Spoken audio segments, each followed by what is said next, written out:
Doctor देव असतो का नाही हा वादाचा विषय, परंतु डॉक्टर हा एक सच्चा माणूस असतो ह्या ज्यांना बघायचं आहे त्यांनी आणि दोन हात हे पुस्तक नक्कीच वाचावं.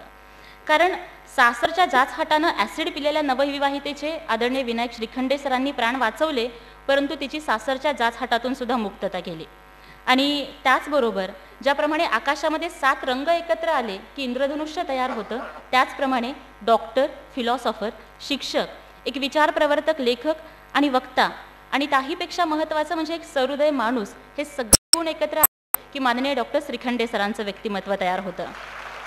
आणि मला वाटतं की आजच्या या पुरस्काराला आणखीनही एक संदर्भ आहे, तो म्हणजे असा की वैद्यकीय व्यवसाय हा केवळ पैशासाठी करायचा नसतो आणि हॉस्पिटल हे केवळ रुग्णांना बरं करायचं रुग्णांना बरं करण्याची इमारत नसून ते माणुसकीचं मंदिर आहे. हे या सोलापूरच्या सुपुत्राने माननीय डॉक्टर द्वारकानाथजी कोटणीस यांनी दाखवून दिलं आणि चीनपर्यंत जाऊन त्यांनी ब्लॅक मदर असं अजूनही त्यांना चीनमध्ये संबोधलं. अशा एका सहृदय डॉक्टरच्या भूमीमध्ये आज ज्यांनी माननीय श्रीखंडे सरांनीही दाखवून दिलं की पैशाचा हव्यास न धरता आणि माणुसकीची कास न सोडता समृद्ध आयुष्य जगता येतं, हे डॉक्टर श्रीखंडे सरांनी दाखवून दिलं.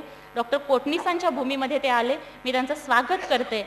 आणि त्यांच्याच रुग्णांनी त्यांच्या संदर्भात जे विचार व्यक्त केले की 10 वर्षाच्या एका कृश मुलीवरती मणक्याच्या टीबीची शस्त्रक्रिया श्रीखंडे सरांनी केली.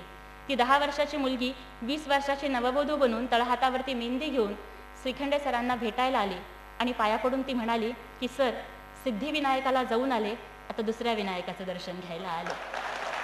आणि मला वाटतं की एका डॉक्टरचा ह्यापेक्षा मोठा सन्मान दुसरा कुठला असूच शकत नाही. मी सादर विनंती करते माननीय डॉक्टर श्रीखंडे सरांना की त्यांनी आपले विचार व्यक्त करावे.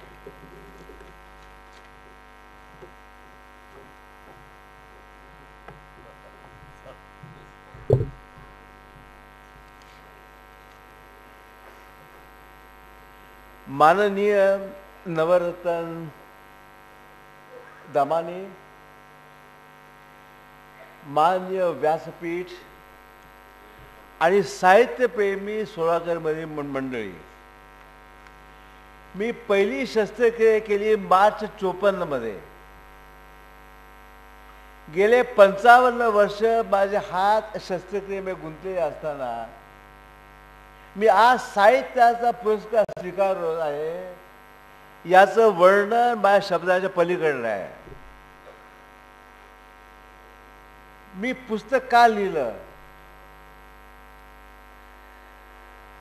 मला एक कळलं की लोकांच्या स्वतःच्या तब्येतीबद्दलच्या, त्यांच्या डॉक्टरच्या बद्दलच्या अपेक्षा, तंत्रज्ञानाबद्दलचा मोठा विश्वास, यामध्ये तुला फळ करणं महत्वाचं आहे. आम्हाला एक कळलं, डॉक्टर लोकांना आपली शरीराची रचना आणि कार्यपद्धती विस्मयजनक आहे. जखमा आपोआप बऱ्या होतात.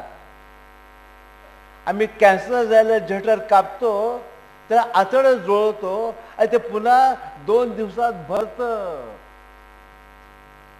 मोडलेली हाडं दुरुस्त होतात. मी माझ्या विद्यार्थ्यांना नुसतं दाखवलं एका आंतरराष्ट्रीय कॉन्फरन्समध्ये की एका मुलीच्या आतड्याला भोग पडलं होतं. ते इतकं आतडं नाजूक झालं होतं की टाके मारून पुन्हा ते भोग पडायचं. या बाईचं मी सांगितलं की आता पुन्हा शस्त्रक्रिया करता शक्य नाही आपल्याला, हिला सगळं खायला द्या. आणि आपल्या आश्चर्य वाटेल, 1979 मधली गोष्ट आहे. हे सगळं भोग आम्ही हातात चाकू न घेता भरून गेलं.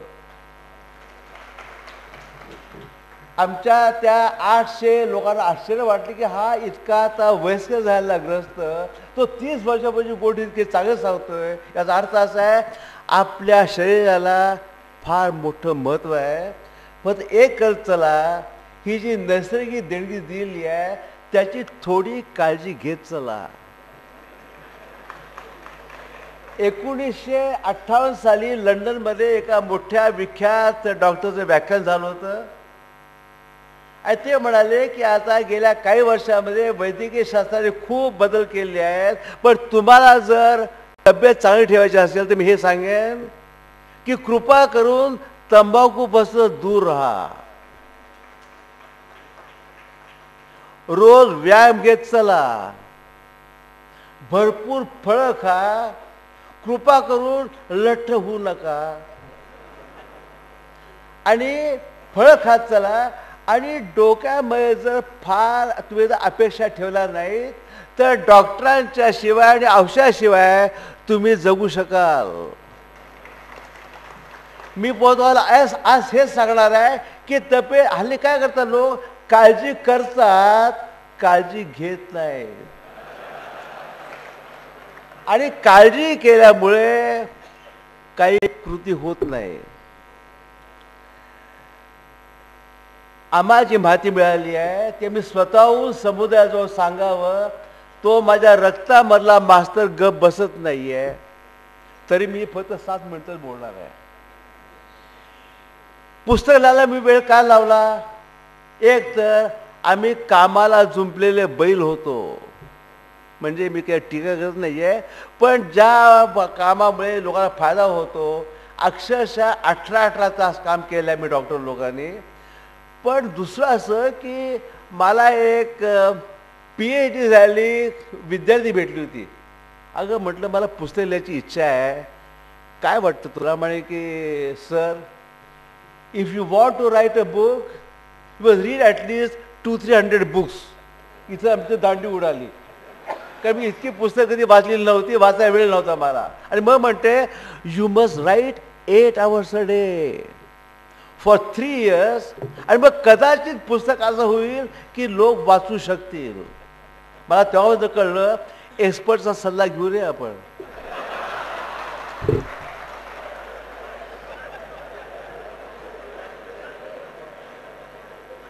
मला डॉक्टर पण कुठली गोष्ट दिसली, एकदा आपल्या स्किनचा छेद घेतला, आपण सगळी मंडळी एक असतो. हो, कपडे काढले की सगळे लोक सारखेच दिसतात, रंग काढले की आरसा खोटं बोलत नाही.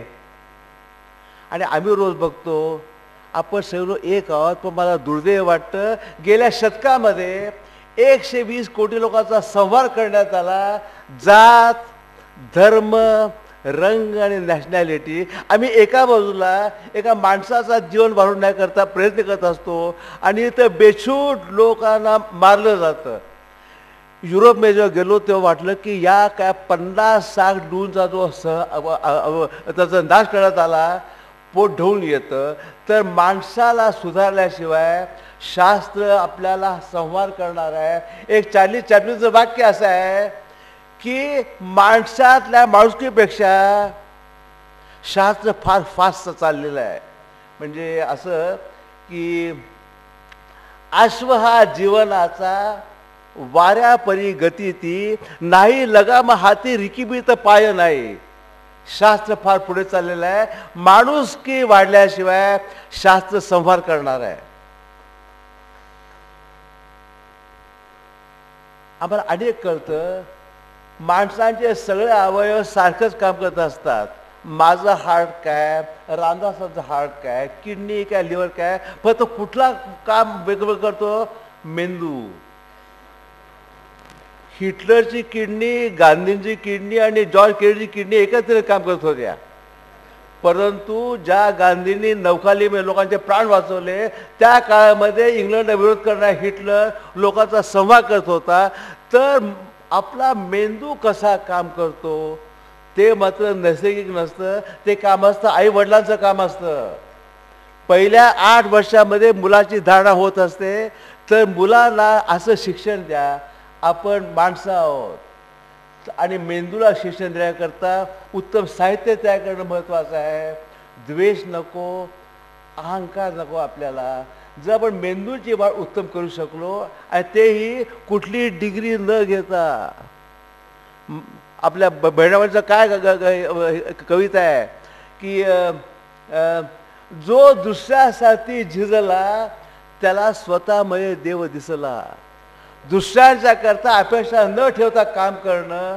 त्या मी कधी देवळात सहसा जात नाही. काय माहिती आहे, प्रत्येकामध्ये देव असतो, तसा राक्षस पण असतो. आपण कुणाची पूजा करायची? आपल्या घरामध्ये उत्तम कपडे असतात, जुने कपडे असतात, त्याचं काय करायचं आपण ठरवलं पाहिजे की मी चालू वर्षाचा अभ्यास घेणार आहे. आम्हाला अनेक कळलं की मेंदूपेक्षाही ज्या माणसाच्या वृत्तीमध्ये सकारात्मक वृत्ती असते, त्यांच्या मनामध्ये कृतज्ञतेचा भाव असतो, ती मंडळी सुखी होतात. प्रत्येक विमानामध्ये एक ब्लॅक बॉक्स असते, त्या ब्लॅक बॉक्समध्ये सगळा इतिहास लिहिला असतो त्या विमानाचा. आणि जर यदा कदाचित त्या जर प्लेनला अपघात झाला तर ती सबंध प्लेन जरी गेली तरी त्या ब्लॅक बॉक्समध्ये तो इतिहास ठेवला असतो.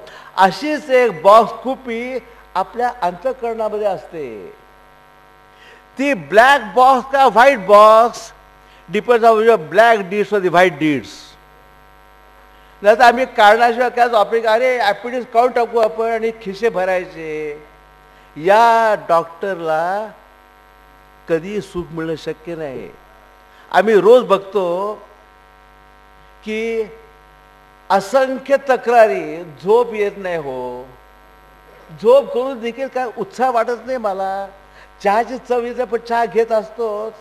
मग काय होतं, काही कंबर दुखते, माझे पाठ दुखते, अंगात ताप होतो पण थोडा वेळ ताप येत नाही, ॲसिडचा त्रास होतो, पोट साफ होते, म्हणजे दिवसभर कटकटी, भूक नाही, संडासाचा त्रास पडतो, भूक लागत नाही. आणि मग काय होतो, गोळीबार सुरू होतो. कुठल्या गोळ्या, चव येण्याकरता गोळी, झोपण्याकरता गोळी, काम करण्याकरता गोळी, ॲसिडिटी करता गोळी, व्यायाम घेण्याकरता गोळी, गोळ्या गोळ्या गोळ्या.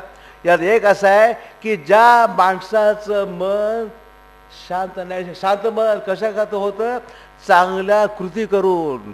मी डॉक्टर आहे, मी रोज शस्त्रक्रिया करतो, पण मला रोज जे दिसतं ते असं की माणसाच्या मनामध्ये सहानुभूती असल्याशिवाय, चांगलं काम केल्याशिवाय या माणसाला कुठेही मिळणं शक्य नाही, मिळू शक्य नाही. मग तुम्ही दुबईला जा, सिंगापूरला जा, ही औषधं मिळतात आपल्या स्वतः आतनंच. लोक म्हणतात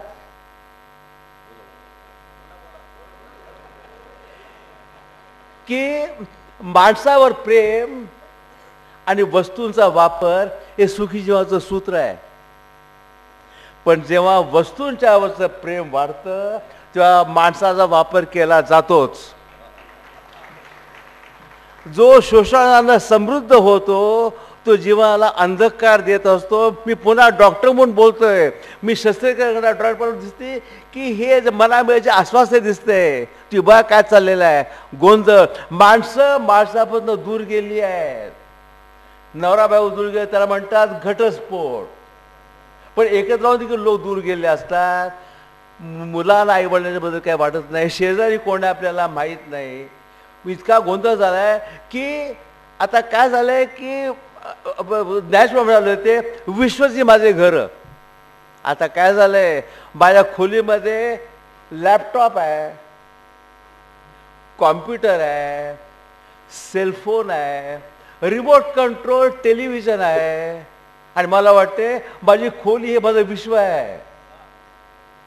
मला वाटते एक दिवस तो इलेक्ट्रिसिटी जाऊ द्या, तुम्ही कायम ते गाडल्या जाणार अंधारामध्ये.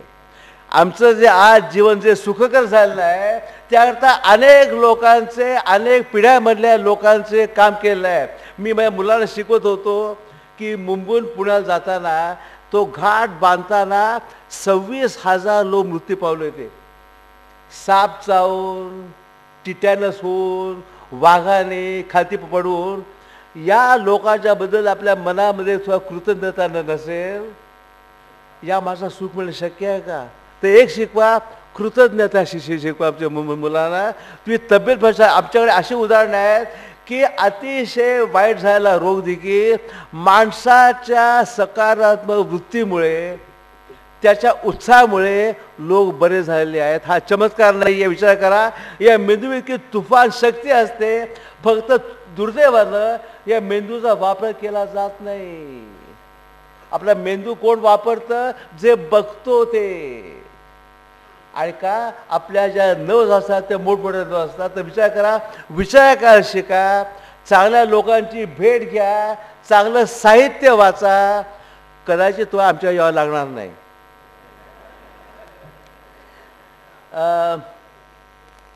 मला कित्येक गोष्टी हौसा, माझं वाचन जास्त झालेलं नाही आहे, पण आम्ही माणसं वाचतो आणि वाचवतो पण.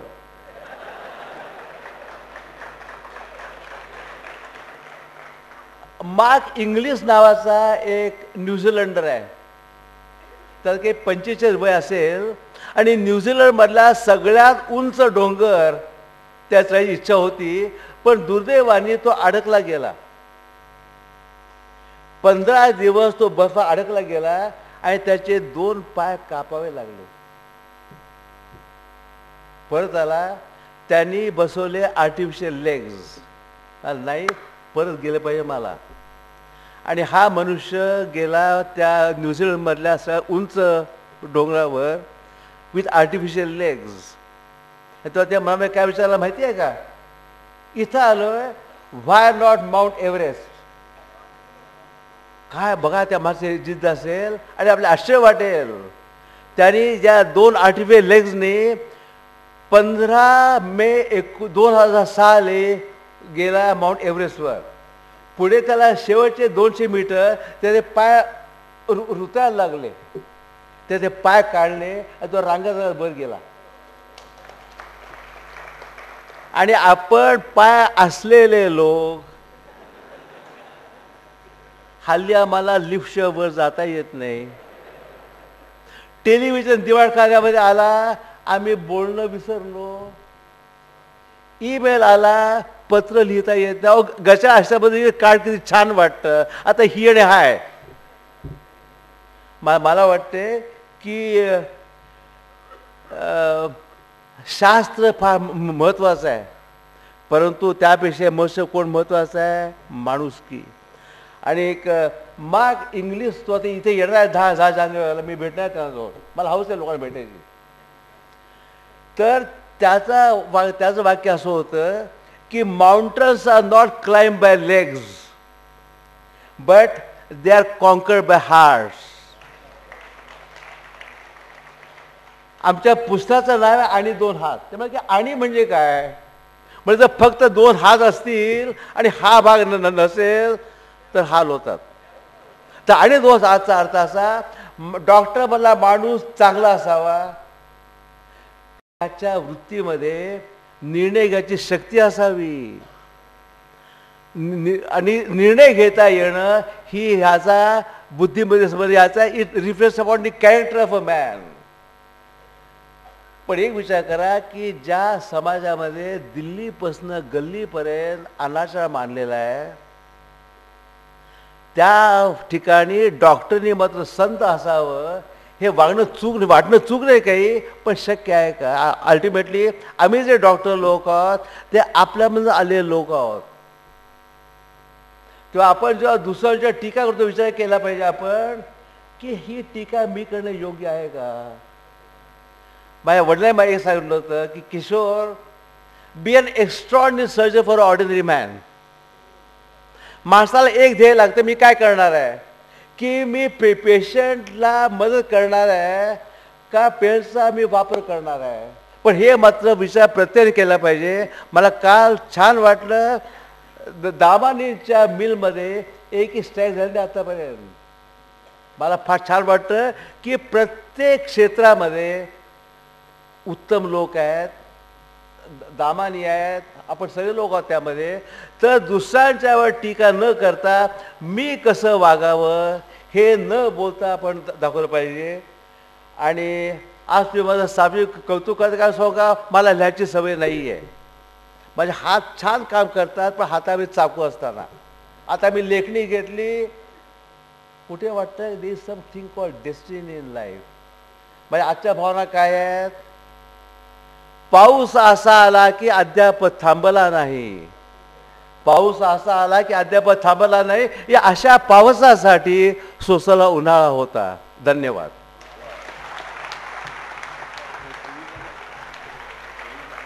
धन्यवाद सर. कालचा पाऊस आमच्या गावात आलाच नाही, कालचा पाऊस आमच्या गावात आलाच नाही, सदरहू पीक आम्ही आमच्या आसवावर काढलेलं आहे. अशी परिस्थिती ज्यांची समाजामध्ये होती, अशा उपेक्षित दलितांच्या जाणीवाचं चित्रण करणारी नाटकं माननीय प्रेमानंदजी गजवी सरांनी लिहिली. ज्यांच्या संपूर्ण आयुष्यावरतीच अंत्यसंस्काराची सुटकी कळा पसरलेली होती, त्या किरवंतांच्या प्रश्न सर्व चव्हाट्यावरती मांडणारं किरवंत असेल किंवा तन माधुरी, गांधी आंबेडकर यासारखी वेगळी वाट चोखाळणारी नाटकं, 1980 नंतरच्या नाट्यसृष्टीवरती आपला ठसा उमटवणारे आणि आशय आणि संहिता यावरती नवनवे प्रयोग करणारे नाटककार माननीय प्रेमानंदजी गजवी सरांना मी विनंती करते, आपण आपले विचार व्यक्त करावे.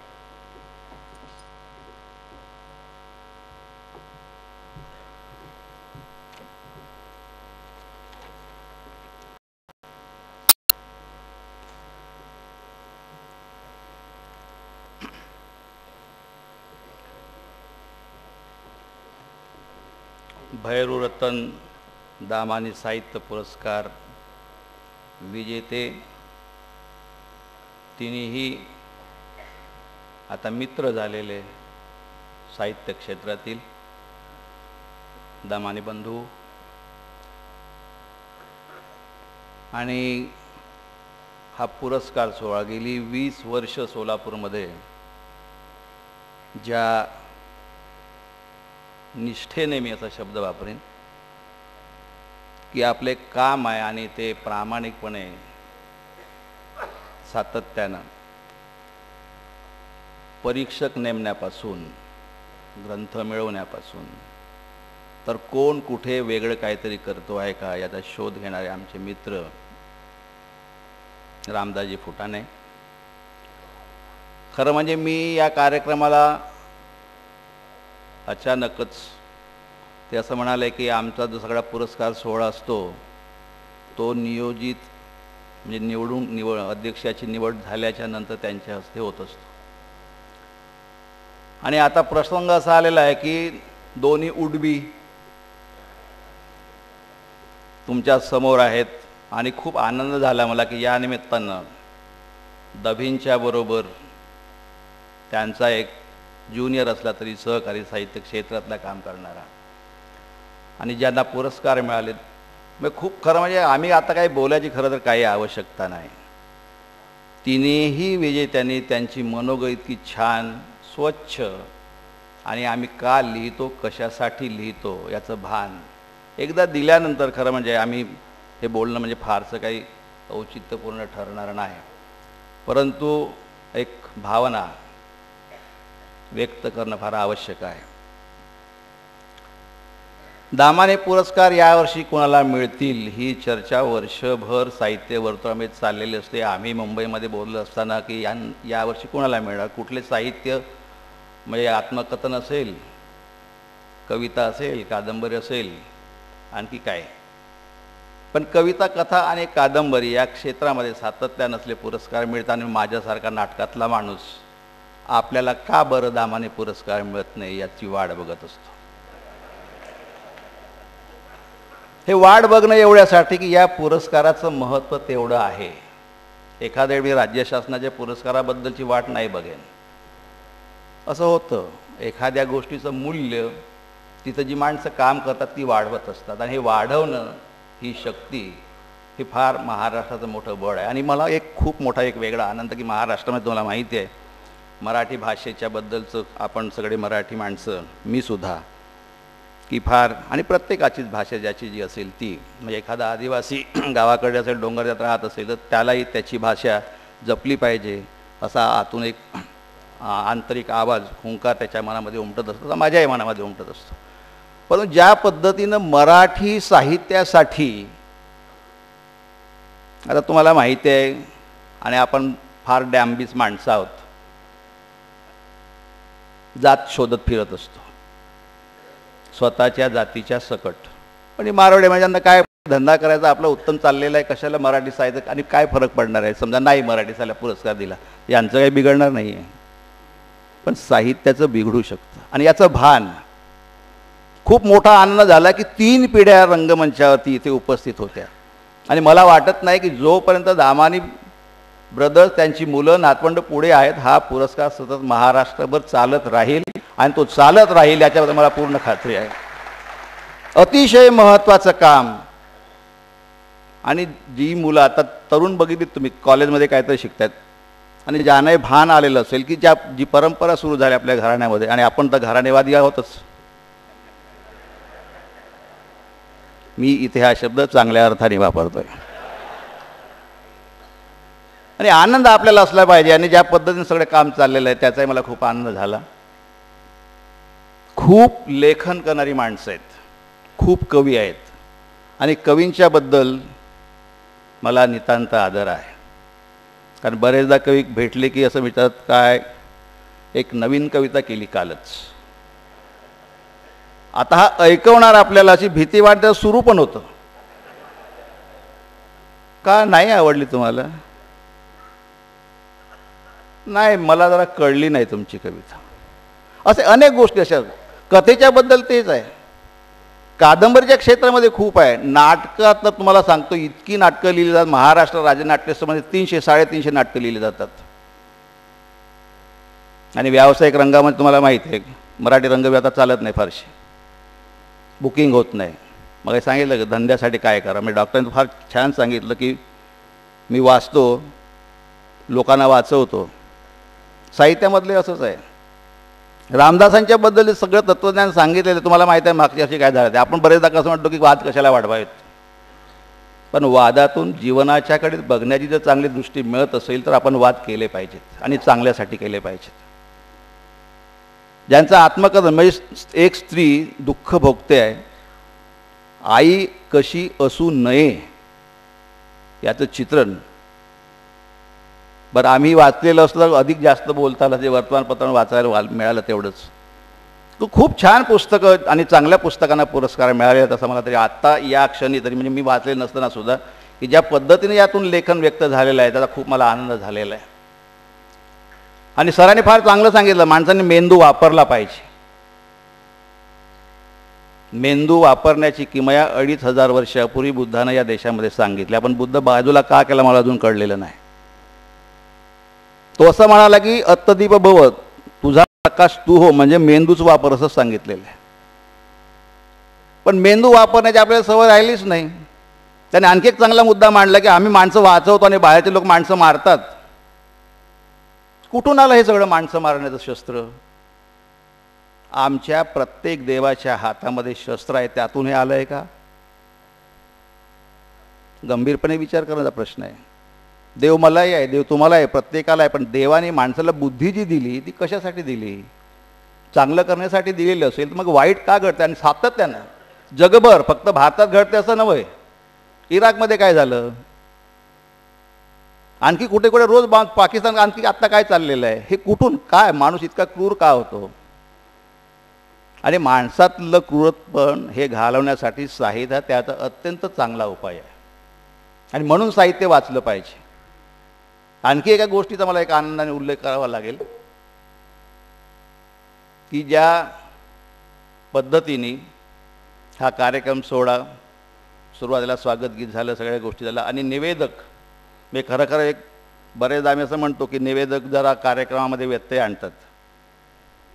इथलं निवेदन छान सुसह्य ऐकावं आणि परिचय करून देताना सुद्धा एक आदब, सगळ्यात एकूण कार्यक्रमाचा आदब राखणं ज्याला आपण म्हणतो ते छान असं सुंदर इथे झालेलं आहे, ऐकायला मिळालेलं आहे. आणि थोडंसं नाटकाच्या बद्दल मी बोललं पाहिजे, नाही तर मग आमची नाटककार मित्रमंडळी असं म्हणतील की तुम्ही बाकीच्या गोष्टी बोलत राहिलात, नाटकाबद्दल काहीच बोलला नाहीत. नाटक माझ्या दृष्टीनं म्हणजे कविताही मी करतो, कादंबरी लिहिली, आणि नाटक लिहिताना असं लक्षात येतं की इतका तांत्रिक प्रकार कसं काय तुम्ही सगळे जुळवून आणता, आम्हाला काही जमत नाही वगैरे. पण हळूहळू सवयीने काही गोष्टी आपल्या अंगवणी पडतात. आणि एक असं लक्षात आलं की नाटक अशी कला आहे, नाटकामध्ये कविता असते, कथाही असते, कादंबरीचा आवाका असतो, नेपथ्य असते, प्रकाश योजना असते, काय नसतं, रंग असतात. जगातल्या सर्व कला स्वतःमध्ये सामावून घेण्याची ताकद फक्त नाटक या एका कला प्रकारामध्ये आहे. आणि हा कला प्रकार कठीण आहे म्हणून किंवा काय, मधल्या कालखंडामध्ये साहित्य बाजूला झालं, नाटक बाजूला झालं. साहित्य संमेलन वेगळं होतं, नाट्य संमेलन वेगळं होतं. आणि मला तर कधी कधी असं वाटतं की ही दोन, नाटक हे जर साहित्यच आहे तर दोन वेगवेगळे साहित्य संमेलन घ्यावीच कशाला. एकत्रित आणून जर वेगळा प्रयत्न करून बघितला तर कवितेबद्दल कादंबरीच्या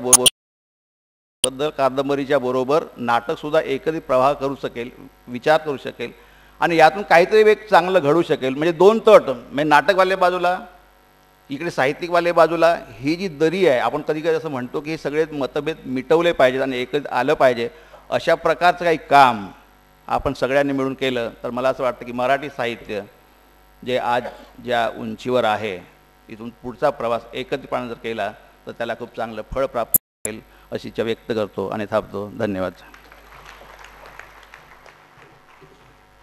धन्यवाद सर. यानंतर मी विनंती करते, ज्यांनी मराठी साहित्य समीक्षेला नवा विचार आणि नवा अवकाश प्राप्त करून दिले, सन्माननीय ज्येष्ठ समीक्षक माननीय द.भे. कुलकर्णी सर यांनी अध्यक्ष विचार व्यक्त करावे.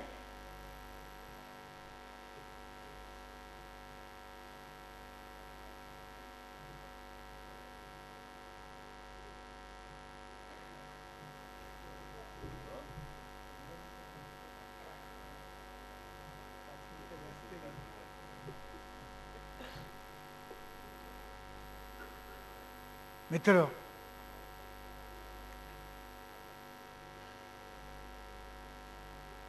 साडेसहा वाजता हा कार्यक्रम सुरू झाला तेव्हा तुम्ही सगळे अंधारात होता. इथून मी तुमच्याकडे पाहत होतो तेव्हा मला असं वाटत होतं की पहाटेची वेळ आहे, संध्याकाळची नव्हे, पहाटेची वेळ आहे आणि तळ्यामध्ये असंख्य कमळं मिटलेली आहेत. असंच दृश्य इथून मला दिसत होतं तुमच्या मुखकमलाचं. थोड्या वेळाने प्रेक्षागृहामध्ये उजेड आला. मग मला एकदम लक्षात आलं की हा नुसता विजेचा प्रकाश नाही आहे, इथे जे प्रतिभावंत बसलेले आहेत, ज्यांचा सन्मान आज आपण सगळे करत आहोत, त्यांच्या प्रतिभेचा प्रकाश तुमच्यापर्यंत पोचलेला आहे आणि म्हणून हे प्रेक्षागृह हळूहळू उजळत गेलं आहे आणि आता तर मला असं वाटतंय की मुखकमल पूर्ण उमललेली आहेत. आपण सगळे तृप्त झालो आहोत. अशी काय शक्ती असते प्रतिभावंतामध्ये, अशी काय शक्ती असते प्रातिभ निर्मितीमध्ये की हळूहळू अंधार दूर होतो, हळूहळू प्रकाश उजळत उजळत आणि उजळत जातो. अशी काय शक्ती असते. डॉक्टर श्रीखंडे, डॉक्टर सानप आणि प्राध्यापक आपराद या तिघांच्याही साहित्यामध्ये एक समान सूत्र आपल्याला दिसलं. ते वेगवेगळ्या पद्धतीने व्यक्त झालं, पण एक समान सूत्र आपल्याला सापडलं आणि परीक्षकांना ते दिसलं असलं पाहिजे, समितीला ते कळलं असलं पाहिजे, म्हणून त्यांनी अचूक ही दत्तात्रेयाची मूर्ती आपल्यासमोर आणून ठेवली. तिची पूजा आपण सगळ्यांनी बांधली. ते समान सूत्र कोणतं? बंगाली संत कवी आहे, त्याचं नाव आहे चंडीदास. त्या चंडीदासाने असं म्हटलं की शुनो रे शब मानुष भाई. त्याने असं म्हटलं की शुनो रे शब मानुष भाई, मानव मात्रांनो, माझ्या मित्रांनो, माझ्या बांधवांनो, ही गोष्ट तुम्ही ऐका. शुनो रे शब मानुष भाई,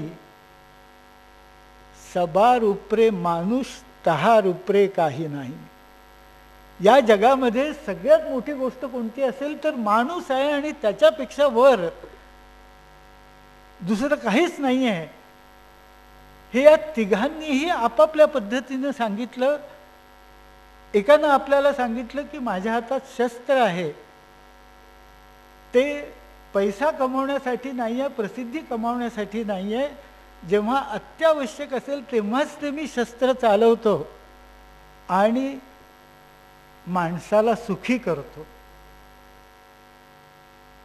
दुसऱ्या प्रतिभावंताने आपल्याला सांगितलं की आपल्यामधलाच एक माणूस महामानव झाला, दिव्य पुरुष झाला, साक्षात परमेश्वर झाला आणि त्याने आपल्याला सांगितलं की सत्य असत्यासी मन केले ग्वाही, माने हले नाही बहुमता. मला जे पटलं, ज्याची मला प्रतीती आली या जीवनाची, तेच मी माझ्या शब्दामध्ये व्यक्त करतो आहे. मग सर्वसामान्य माणूस, अधिकांश मानव, त्याला काहीही वाटलं माझ्या संदर्भामध्ये तरी मला त्याची पर्वा नाही. ही जी एक आत्मनिष्ठा तुकोबारायांनी त्यांना दिली, त्याची शक्ती अशी की इतक्या शतकानंतर डॉक्टर सानप यांनाही प्रेरणा मिळाली आणि मग त्यांनीही असं म्हटलं की सत्य असत्यासी मन केले ग्वाही. आणि एक संशोधन कार्य प्रचंड स्वरूपाचं 600 पृष्ठांचं सानपांनी सादर केलं. श्रीखंडे या शब्दाचा अर्थ आपल्याला माहिती आहे, तो मी सांगायला नको. जास्त वर्णन केलं तर आपल्या तोंडाला पाणी सुटेल. पण सानप याचा अर्थ आपल्याला माहिती नसेल. किशोरला सुद्धा तो माहिती नाही आहे. किशोर माझा मित्र आहे. सानप याचा अर्थ इंग्लिशमध्ये सांगितला की मराठीचे जे अभिमानी आहे त्यांना सहज कळेल.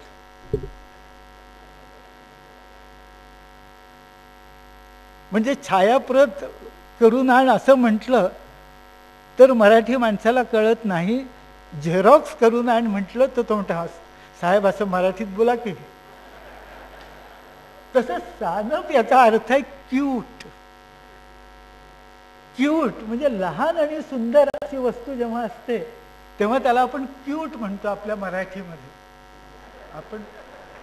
आपण सगळे मराठीचे अत्यंत अभिमानी आहोत आणि ही गोष्ट आपण इंग्लिशमध्ये लोकांना ठासून सांगतो, ही योग्य गोष्ट आहे. तर सानप याचा अर्थ क्यूट असा आहे. त्यांनी एक मोठा ग्रंथ लिहिलेला आहे, एक अतिशय महत्वाचा ग्रंथ लिहिलेला आहे. असा आहे, मोठ्या विषयाशी झुंज घेतली की आपोआप माणूस मोठा होतो. म्हणून शत्रू सुद्धा मोठे असावे आणि मित्र तर प्रश्नच नाही. या क्यूट माणसाला आपला गुरु सापडला, आपला मित्र सापडला, आपला मार्गदर्शक सापडला, आपलं सर्वस्व तुकारामाच्या रूपामध्ये सापडलं आणि त्याच्यामुळे स्वतः या क्यूट माणसाचं व्यक्तिमत्व महान होत गेलं. डॉक्टर श्रीखंडे यांच्याप्रमाणेच डॉक्टर सानप यांचेही मी अभिनंदन करतो. आणि तिसरी व्यक्ती आहे ज्याचा चुकीचा उच्चार अपराध असा केला जातो. तो अपराध नाही आहे, अपराध आहे. अपराध देणारी ती अपराध. अपर म्हणजे पलीकडचं मोठं. याचं दान जी करते तिने अद्भुतच गोष्ट सांगितली. आईवर इतक्या कविता लिहिल्या गेलेल्या आहेत. प्रेमस्वरूप आई, आई म्हणून कोणी, आई सारे म्हणतात तुझ्या परी तुझी लेक. बरं का, आना पेडणेकरांची कविता.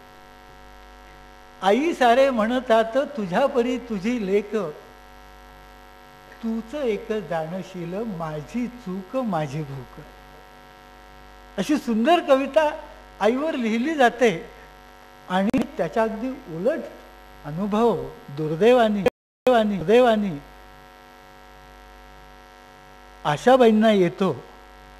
त्यांचं हृदय दुभंगून जातं, विद्ध होऊन जातं, व्याकुळ होतं आणि त्यांच्या त्या व्याकुळपणातून एक अप्रतिम ग्रंथ मराठीला त्या देतात. जीवनाबद्दलची, नातेसंबंधाची, माणसाबद्दलची आपली संकल्पनाच बदलून जाते की हे काय आहे. एका आईने एका मुलीचा, सख्ख्या मुलीच्या पोटच्या गोळ्याचा असा छळ करावा, मग ती व्यक्ती मनोविकृत होती की काय, काय कशामुळे होत आहे असा प्रश्न आपल्याला पडतो. आणि आपल्याला असं वाटतं की आता कधी एकदा या ग्रंथांशी, 3 ग्रंथांशी 2 हात करावे आणि त्या महामानवाचं दर्शन घ्यावं आणि माणूस असूनही माणूस नसलेल्या या स्त्रीच्या वागण्याचं रहस्य शोधावं असं आपल्या सगळ्यांना वाटायला लागतं. आणि आम्ही एकमेकांना सांगतो की वाचन संस्कृतीचा लोप होत आहे. मला मान्य नाही. वाचन संस्कृतीमध्ये विलक्षण परिवर्तन होत आहे. एक काळ असा होता की लोकांना कथा कादंबऱ्या पाहिजे होत्या. कशा करता पाहिजे होत्या तर त्यांचं स्वप्नरंजन होतं, इच्छाचिंतन होतं, ती क्षतिपूर्ती होती. त्यांना जे असावं असं वाटत होतं आपल्या समाजात.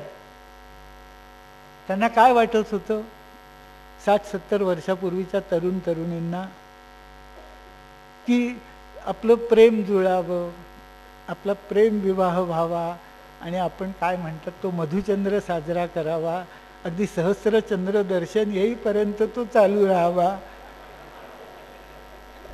अशी स्वप्न होती.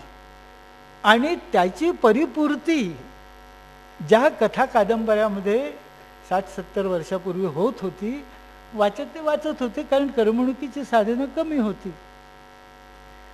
आता मनोरंजनाची आणि उद्बोधनाची साधनं इतकी वाढलेली आहे की त्यामुळे आपल्याला चॉईस मिळालेला आहे की मी गाणं ऐकायचं का, मी रूपवाणी पाहायची का, मी आकाशवाणी पाहायची का, मी कॅसेट सुरू करायची का, मी पुस्तक वाचायचं.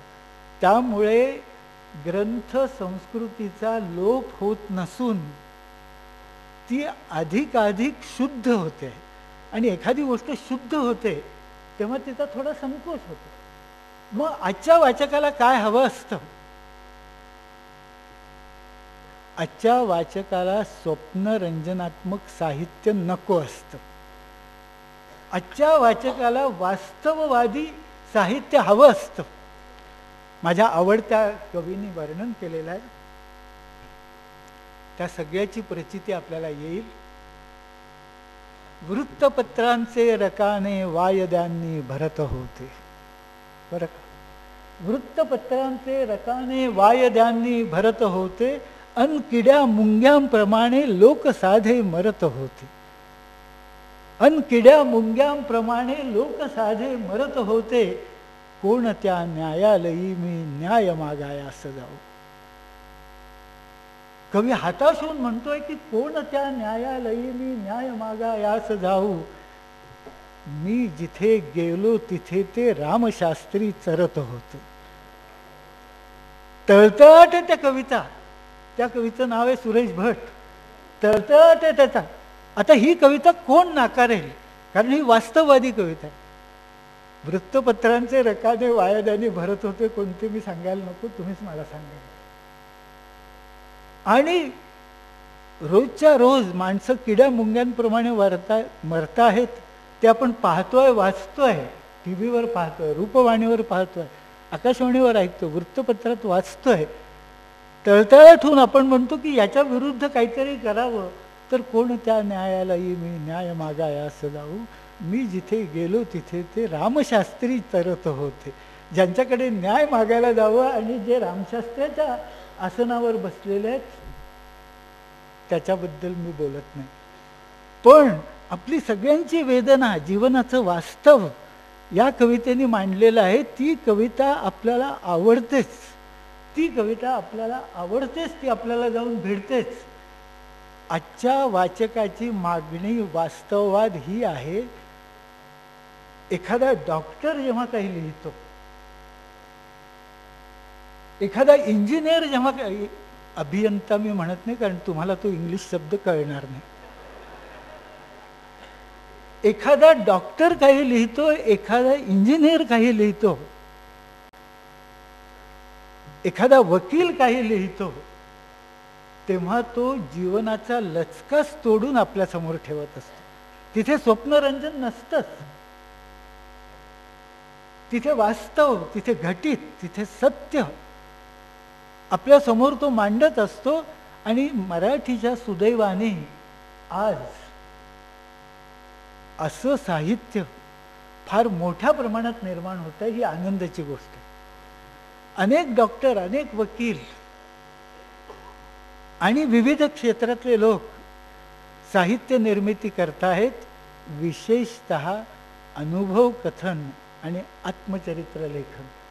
आणि आपण तर सगळे पीपिंग टॉम म्हणतात त्याला इंग्लिशमध्ये, दुसऱ्याच्या दाराच्या फटीतून कुछ दिखता है का असं म्हणून आपण पाहत असतो.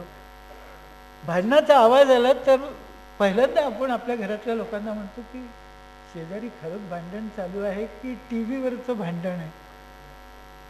मग आपल्या शेजारची व्यक्ती म्हणते नाही हो, यावेळेला कुठलं खरंच भांडण आहे. हा मथा मतात तू माझ्याशी भांडू नको, शेजारचं भांडण ऐकू दे. दुसऱ्याच्या जीवनाबद्दल आपल्याला जिज्ञासा असते, ती वाईट नाही आहे, ती वाईट नाही आहे. हे जे साहित्यिक नसलेले जे साहित्यिक आहेत त्यांनी मराठी साहित्यात प्रवेश केलेला आहे, त्यांचं स्वागत तुम्ही दमानी कशाला म्हणायचं, दामाजी आहात तुम्ही सर्वार्थाने. आपलं भांडार फोडणारे, दुष्काळग्रस्तांना मदत करणारे दामाजीची कथा माहिती आहे आपल्याला. तर त्याचा मूलस्रोत रामदास स्वामी कोणते माझ्या शेजारी बसलेले, दामाणी आणि जे परीक्षक होते त्या सगळ्यांनी अचूक ग्रंथ निवडलेले आहेत. हे तीनही ग्रंथ वास्तवाचं यथार्थ आणि भेदक आणि उत्कट दर्शन घडवणारे आहेत. त्यामुळे या तिघांचा तर मी गौरव करतोच, आणि मनातल्या मनात मला जे वाटतं ते कंसात तुम्हाला सांगतो की या तिघांपैकी एखाद्याला अध्यक्ष करायला हवं होतं आणि मला त्यांच्या जागी बसवायला हवं होतं. हा फार मोठा मान आहे, हा फार मोठा मान आहे. असा मान त्यांना ज्यांनी दिला ते दामाणी, ते कवी फुटाणे आणि ते परीक्षक यांचाही मी गौरव करतो. याचं कारण महाराष्ट्र कवी परंपरा खंड न पडला तिला जरा, उणीव रसिकांचीच परी, अशी स्थिती आहे. निर्माते आहेत, प्रतिभावंत आहेत, ग्रंथ निर्माण होत आहेत, पण गुणग्राहक वाचक असणं, रसिक असणं हे आपल्या सगळ्यांचं भाग्य आहे आणि आपल्या सुदैवाने अतिशय अनुकूल स्थिती आहे. फक्त इतर क्षेत्रातली जी माणसं साहित्याच्या क्षेत्रात आलेली आहेत, जे अनुभव कथा करत आहेत, आत्मचरित्र लिहित आहेत, आपल्या कार्यक्षेत्रातील परिभाषा वापरत आहेत, त्यांना आणि इतर कवी, कथाकार, कादंबरीकार, समीक्षकांना नाही बरं का, या सगळ्यांनाच एक प्रश्न मी विचारणार आहे. एक प्रश्न मी विचारणार आहे. आपण लेखन करतो याचं कारण आपल्याजवळ भाषा असते. आपण लेखन करतो याचं कारण आपल्याजवळ अनुभव असतात. आपण लेखन करतो याचं कारण आपल्याला मेंदू असतो आणि तो आपण सुसंगतपणे वापरतो, पण मेंदू, भावना, विचार, भाषा या सगळ्या गोष्टी असल्या तरीही एक गोष्ट असल्याशिवाय अस्सल आणि उत्तम साहित्य निर्माण होत नाही, आणि ती म्हणजे प्रतिभा. ही प्रतिभा कोणी कोणाला देऊ शकत नाही. ही कोणाला कशी मिळते माहिती नाही. या प्रतिभेचं स्वरूप कसं आहे? एखादा प्रतिभावंत दिव्य योगी असतो, दिव्य योगी असतो. एखादा प्रतिभावंत जवळजवळ वेडा म्हणावा लागेल, आणि त्याला ताबडतोब त्या कोणत्या हॉस्पिटलमध्ये भरती करायचं असतं, इतका असतो. एखादा प्रतिभावंत श्रीमंत असतो, एखादा दरिद्री असतो. ही प्रतिभा कोणाला आणि कशी मिळेल याचं कुठलंही शास्त्र कुठल्याही समीक्षकाला, कुठल्याही मानसशास्त्रज्ञाला, कुठल्याही समाजशास्त्रज्ञाला, कुठल्याही न्यूरोलॉजिस्टला माहिती नाही. ती असते किंवा नसते. बरं, ती असूनही चालत नाही. एखाद्याला देवानी, दैवानी, निसर्गाने, योगायोगाने प्रतिभा मिळाली. ही प्रतिभा काय करत असते हे कळलं, आणि तिचा माणुसतेशी संबंध कसा आहे हे कळलं की माझं बोलणं मी पूर्ण करणार आहे. ही प्रतिभा काय करत असते? नवनवोन्मेषशालिनी प्रज्ञा प्रतिभा. या प्रतिभेला, प्रतिभा नावाची जी शक्ती आहे, तिला नवनवीन उन्मेष फुटत असतात.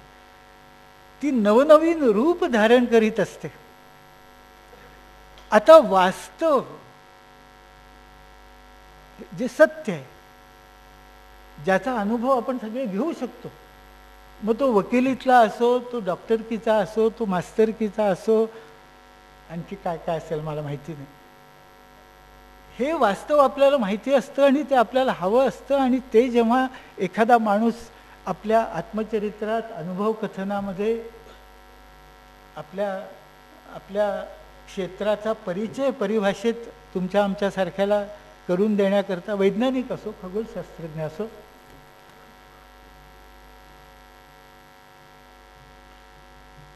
तेव्हा आपल्याला आनंद होतो. कारण आपण वास्तवाच्या जवळ जात असतो. पण या ज्ञानात्मक आनंदाच्या पलीकडचा एक प्रातिभ आनंद असतो. अलीकडे काय झालेलं आहे की मराठी साहित्यिक आपलं प्रतिभाबळच विसरले आहेत. हो, मी फार जबाबदारीने बोलतोय. केवळ डॉक्टर, वकील, इंजिनियर, वैमानिक, खगोलशास्त्रज्ञ जे साहित्य लिहितात त्याच्याबद्दलच बोलत नाही आहे. मराठी जे कथा, कादंबरी, काव्य, पण समीक्षा नाही बरं का. मराठीमध्ये जे ललित साहित्य निर्माण होतं आहे ते ललित साहित्यिक आपलं प्रतिभाबळच विसरले आहेत. जी मला जी निर्मिती करायची ती केवळ निरीक्षणाने, केवळ बुद्धीने, केवळ वाचनाने करायची नाही आहे. या सगळ्याच्या साह्याने, पण यापेक्षाही मोठी अशी शक्ती परमेश्वराने मला दिली आहे. त्या प्रतिभेने निर्मिती करायची आहे. त्याचे उदाहरणं सांगतो, म्हणजे मला काय म्हणायचं आहे ते तुमच्यापर्यंत पोहोचेल. गॉर्की हा जगप्रसिद्ध कादंबरीकार आहे.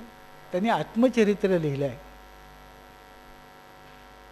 बालपण, माझी विद्यापीठे आणि 10 दिशा असं 3 भागातलं त्याचं आत्मचरित्र आहे आणि ते फार सुंदर आहे.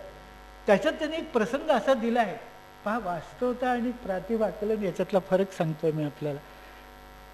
गॉर्कीची आजी ही भिकारीण होती. गॉर्कीची आजी ही भिकारीण होती बुटकी होती, ठेंगणी होती. तिचे जे नातेवाईक होते तिच्या घरात आणि तिच्या वस्तीत राहणारे पुरुष, ते एक जात आडदांड, उर्मट, चोर, जुगारी, मद्यपी. मी काही स्त्रीवादी साहित्य उच्चारत नाही. हे सगळे पुरुष जसे त्या काळात पुरुष होते तसेच होते. धटी, कोणाची पर्वा करत नव्हते, घरातल्या आणि बाहेरच्या, गुंडगिरी करत होते. लक्षात घ्या, एक दिवस त्यांच्या घराला आणि वस्तीला आग लागते आणि हे जे शूर पुरुष असतात ते आग लागली असं कळल्याबरोबर घरातून एकदम सुबाला करतात, घरातून एकदम सुबाला करतात, घाबरतात, जीव वाचवायचा प्रयत्न करतात. फक्त एक बुटकी स्त्री, अशिक्षित, दरिद्री, एक बुटकी स्त्री तिथे थांबते. कशा करता? तर त्यांच्या घरी एक घोडा असतो. इतर जनावरं मोकळी असतात गोठ्यामध्ये, ते दार तोडतात आणि पळून जातात. हा घोडा सगळ्यात धिप्पाड असतो आणि अतिशय नाठाळ असतो, काही उपयोगाचा नसतो. त्या पुरुषांसारखं घरात काही उपयोगाचा नसतो, उंच धिप्पाड असतो, उपयोग काही नाही. तो नाठाळ असल्यामुळे, सगळ्यांना त्रास देत असल्यामुळे त्याला रात्री बांधून ठेवलेलं असतं दोरखंडाने. त्यामुळे आग लागल्यावर त्याला बाहेर जाता येत नाही. तो तडफडतो, किंकाळतो, ओरडतो आणि घाबरतो. त्या भर आगीमध्ये ही बुटकी बाई सावकाश त्याच्याजवळ जाते. पहा, सावकाश त्याच्याजवळ जाते, त्याचं दावं सोडते, तिचा हात सुद्धा त्याच्या पाठीला पुरत नाही. ती अशी त्याला थोपटते आणि म्हणते, अरे माझ्या कोकरा, तुला काय वाटलं मी तुला असं एकटं सोडून जाईन? चल माझ्याबरोबर. आणि कोकरासारखाच तो नाठाळ धिप्पाड घोडा तिच्या मागे मागे जातो. याला म्हणतात माणुसकी. माणसाने माणसावर प्रेम करणे एवढाच माणुसकीचा अर्थ नाही आहे. या माणुसकीमध्ये काय काय भरलेलं आहे? आत्मविश्वास आहे, शौर्य आहे, प्रेम आहे, वात्सल्य आहे. हे चित्रण एखादा गॉर्की का करू शकतो? त्यांनी असं निरीक्षण केलं असेल, त्याच्याकडे घोडे असतील, त्याची आजी बुटकी असेल. मला इतका राग येतो असं कोणी बोलायला लागले ना, याला चरित्रात्मक टीका म्हणतात. तिच्या मी विरुद्ध आहे. चरित्रात्मक टीका साहित्याला न्याय देऊ शकत नाही. मानसशास्त्रीय टीका साहित्याला न्याय देऊ शकत नाही. प्रतिभा केवळ निर्मात्यामध्ये नसते, तुमच्या माझ्यामध्येही असते. समीक्षकात असते की नाही माहिती नाही, पण सर्वसामान्य वाचकात असते. हे प्रातिभ जे आहे, सौंदर्य निर्मिती, ज्याचं उत्तर आपल्याला देता येत नाही, सुदैवाने त्याच्या इतकी नाही, गॉर्की इतकी नाही. डॉक्टर श्रीखंडे किंवा डॉक्टर सानप किंवा प्राध्यापक अपराध यांच्या इतकी प्रतिभा आपल्याजवळ नसेल, पण त्यांच्या प्रतिभेचं आकलन करण्याची प्रतिभा आपल्यात आहे. त्याला म्हणतात त्यांची कार्ययत्री प्रतिभा आहे, आमची भावयत्री प्रतिभा आहे. त्यांची निर्माणक प्रतिभा आहे, आमची आस्वादक प्रतिभा आहे. जोपर्यंत समाजामध्ये असे प्रतिभावंत आहेत आणि जोपर्यंत त्याचा आस्वाद घेणारे आपण आहोत आणि आपली सांगड घडवून आणणारे संयोजक लक्ष्मीपुत्र दामाजी पंत आपल्यामध्ये आहेत, तोपर्यंत वाचन संस्कृतीला धोका नाही. एवढंच नाही तर मानुषतेला सुद्धा धोका नाही. साहित्य काय करतं? साहित्य काय करतं? साहित्य वाचनाने स्वाईन फ्लू वगैरे बरा होत नाही. झाला असता तर मला आनंद वाटला असता. साहित्याने क्रांती होते यावरही माझा विश्वास नाही. मग साहित्य काय करतं? साहित्य आपल्याला संवेदनशील करतं, सेन्सिटिव्ह करतं, की दुसऱ्याच्या दुःखाने आपल्या संकुचित मी मधून साहित्य आपल्याला बाहेर काढतं, की या पेशंटचं दुःख काय आहे. तुकाराम महाराजांचं वैभव नैतिक आध्यात्मिक काय आहे, मी माझ्या व्यक्तित्वातून बाहेर आल्याशिवाय मला ते कळू शकत नाही. मनू हा मोगरा अर्पुनी ईश्वरा पुनरपी संसारा येणे नाही. मनू ही शेवंती अर्पुनी भगवंती पुनरपी संस्कृती येणे नाही, असं तुकोबा म्हणतात. ते माझी संवेदनशीलता जागी झाल्याशिवाय मला कळूच शकत नाही. आणि आईबद्दल माझ्या ज्या निष्ठा आहेत, आईबद्दल माझ्या मनात जे प्रेम आहे, आदर आहे, त्या प्रेमादराला धक्का देणारं आशाबाई लिहितात. ते संवेदनशीलता माझी जागी करून या तिघांनीही आणि त्याच्याशी संबंधित सर्वांनी आपली सगळ्यांची संवेदनशीलता जागी केलेली आहे. त्या संवेदनशीलतेमागे मानुषता आहे. ते केवळ माणसाबद्दलचं प्रेम नाही, तर फ्रॉम बिईंग टू बिकमिंग. आपण माणूस म्हणून सगळे जन्माला येतो, पण माणूस म्हणून आपण जगत नसतो. तर माणूस म्हणून जगण्याचं आत्मिक शिक्षण साहित्य आपल्याला देत असतं. साहित्याचं महत्त्व इतकं मोठं आहे की त्याच्यासाठी 25,000च काय, कितीही मोहरा ओळावून टाकल्या तरी कमीच आहे. साहित्याचं हे वैभव आपण लक्षात घेतलं, सगळ्यांनी लक्षात घेतलं. त्या सगळ्यांचे आभार मानून माझं बोलणं